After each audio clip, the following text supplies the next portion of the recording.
আজ আমরা ক্লাস 12 এর পদার্থবিদ্যার স্থিরতড়িৎ অধ্যায়ের কুলম্বের সূত্র নিয়ে আলোচনা করব।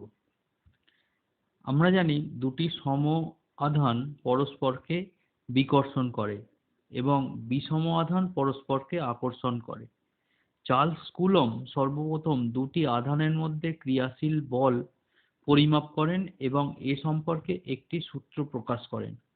সূত্রটি হলো, দুটি বিন্দু আধানের মধ্যে আকর্ষণ বা বিকর্ষণ বল আধান দুটির মানের গুণফলের সমানুপাতিক এবং আধান দুটির মধ্যবর্তী দূরত্বের বর্গের ব্যস্তানুপাতিক। এই সূত্র থেকে দুটি আধান পরস্পর কি পরিমাণ বল প্রয়োগ করবে তা নির্ণয় করা যায়। ধরো Q1 একটি আধান এবং Q2 অপর একটি আধান পরস্পর r ব্যবধানে অবস্থিত। কুলম্বের সূত্রানুসারে Q1 এবং Q2 এর মধ্যে ক্রিয়াশীল বল যদি F হয়, F সমানুপাতিক Q1 Q2, যখন এদের মধ্যবর্তী দূরত্ব r স্থির থাকবে,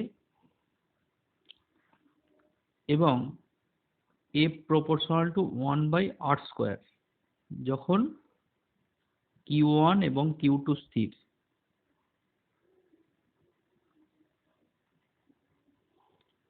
অর্থাৎ একত্রে আমরা লিখতে পারি F সমানুপাতিক ধ্রুবক K Q1 Q2 divided by r²। K হলো একটি সমানুপাতিক ধ্রুবক, এর মান নির্ভর করে ব্যবহৃত একক পদ্ধতির উপর এবং আধান দুটির মধ্যবর্তী যে মাধ্যম থাকে সেই মাধ্যমের প্রকৃতির উপর।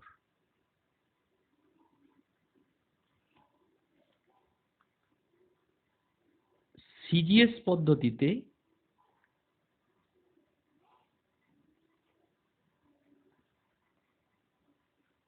বায়ু বা শূন্য মাধ্যমের ক্ষেত্রে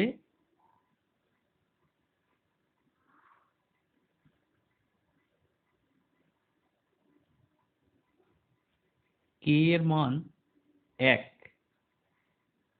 সুতরাং সিজিএস পদ্ধতিতে আমরা সূত্রটি এইভাবে লিখতে পারি, F সমান Q1 Q2 divided by r²। SI পদ্ধতিতে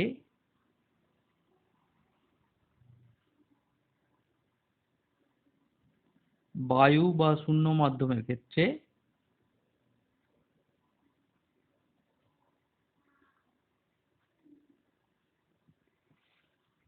K কে এইভাবে প্রকাশ করা হয়, 1/4πε0 দিয়ে প্রকাশ করা হয়।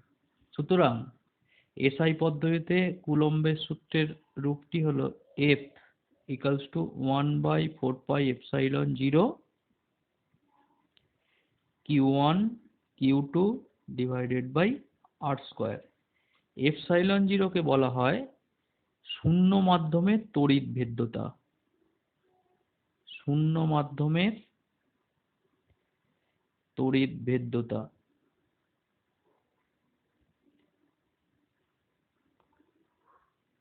ইংলিশে পারমিটিভিটি অফ ফ্রি স্পেস এর মান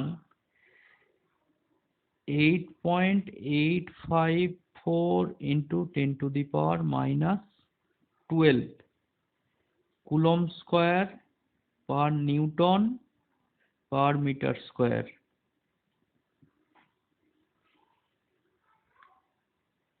ε0 এর মাত্রা।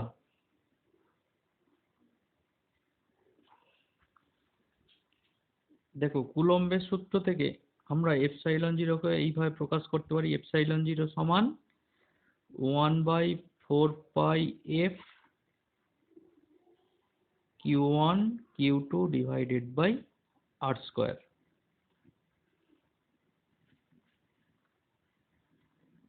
Q1 এর মাত্রা IT, Q2 এর মাত্রাও IT, দুটোই মিলে IT²। F এর মাত্রা m L² T⁻²,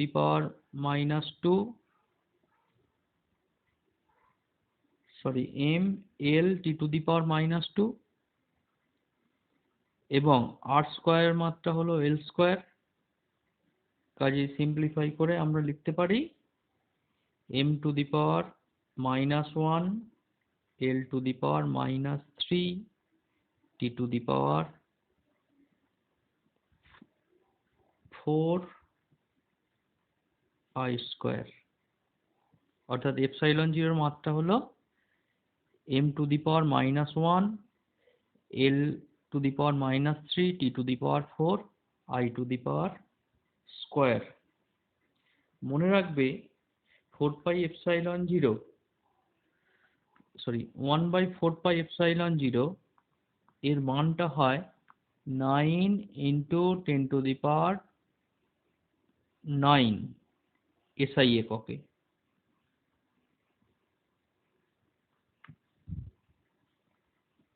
অর্থাৎ যখন আমরা গাণিতিক সমস্যার সমাধান করব সেক্ষেত্রে 1/4πε0 ভ্যালু কুলম্বের সূত্রে একবারে বসাবো 9 × 10⁹ এবং এক্ষেত্রে কুলম্বের সূত্রের গাণিতিক রূপটি হবে F সমান 9 × 10⁹ Q1 Q2 divided by R square. F এর একক হয়ে যায় নিউটন।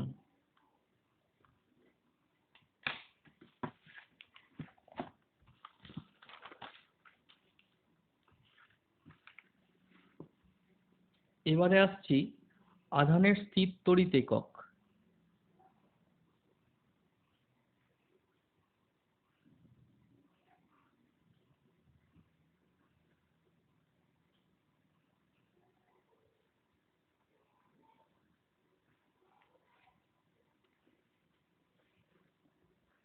কুলম্বের সূত্রের গাণিতিক রূপটি থেকে আমরা আধানের স্থির তড়িৎ একক নির্ণয় করতে পারি।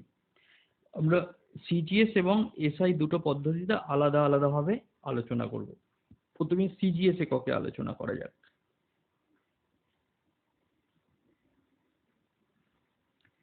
সিজিএস পদ্ধতিতে কুলম্বের সূত্রের গাণিতিক রূপটি হলো এফ সমান Q1 Q2 divided by R square. এটা হচ্ছে শূন্য মাধ্যমে।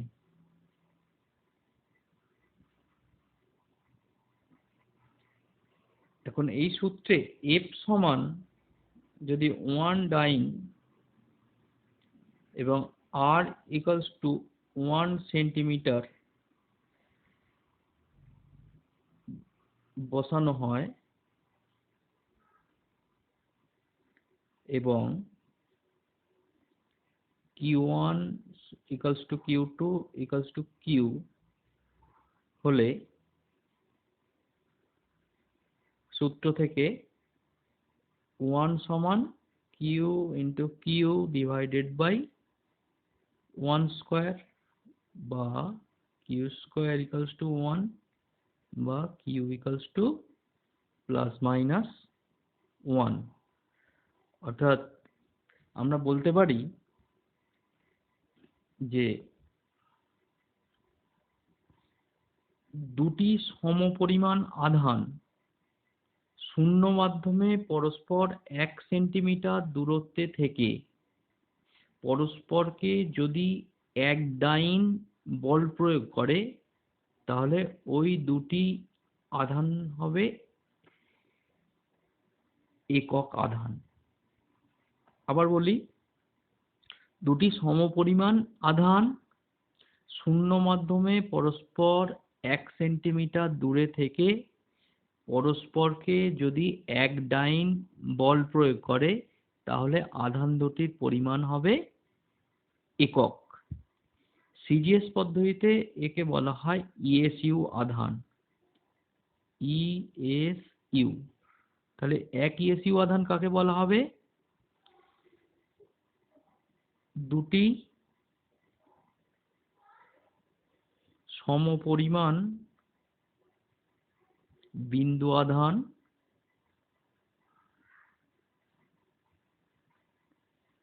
শূন্য মাধ্যমে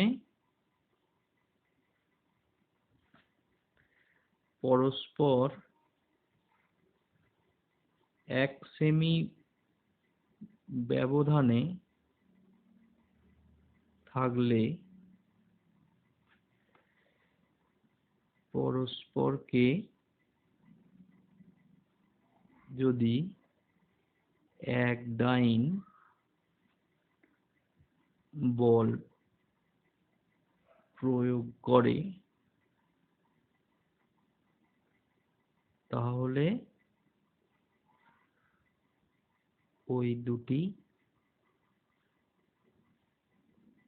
আধানের পরিমাণ হবে 1 ESU। ESU বা ইলেকট্রোস্ট্যাটিক ইউনিটকে অনেক সময় স্ট্যাট কুলম্ব বলা হয়। স্ট্যাট কুলম্ব এই এককটি আমেরিকায় প্রচলিত। মনে রাখবে 1 ESU সমান 1 স্ট্যাট কুলম্ব। এবার SI এককে আসছি।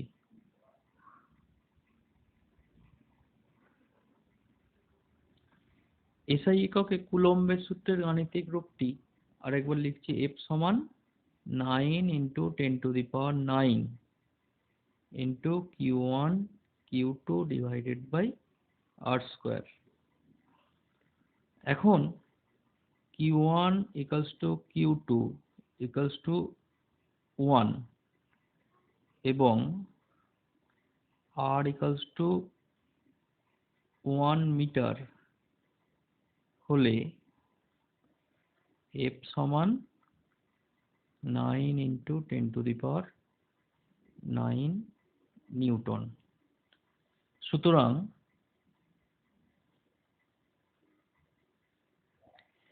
SI পদ্ধতি অনুযায়ী দুটি একক আধান শূন্য মাধ্যমে পরস্পর 1 মিটার ব্যবধানে থাকলে তারা পরস্পরকে 9 × 10⁹ নিউটন বল প্রয়োগ করবে এবং SI পদ্ধতিতে আধানের একক হলো কুলম্ব। সুতরাং আমরা কুলম্বের সূত্র থেকে কুলম্ব এককের সংজ্ঞা এইভাবে নির্ধারণ করতে পারি,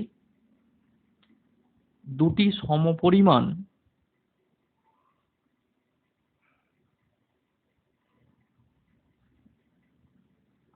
বিন্দু আধান শূন্য মাধ্যমে পরস্পর 1 মিটার ব্যবধানে থেকে যদি পরস্পরকে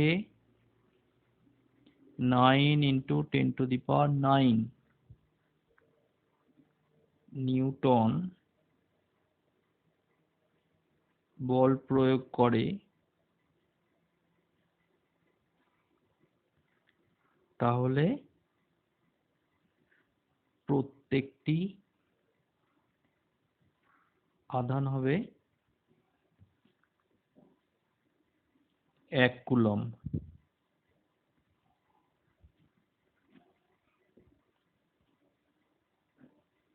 মনে রাখবে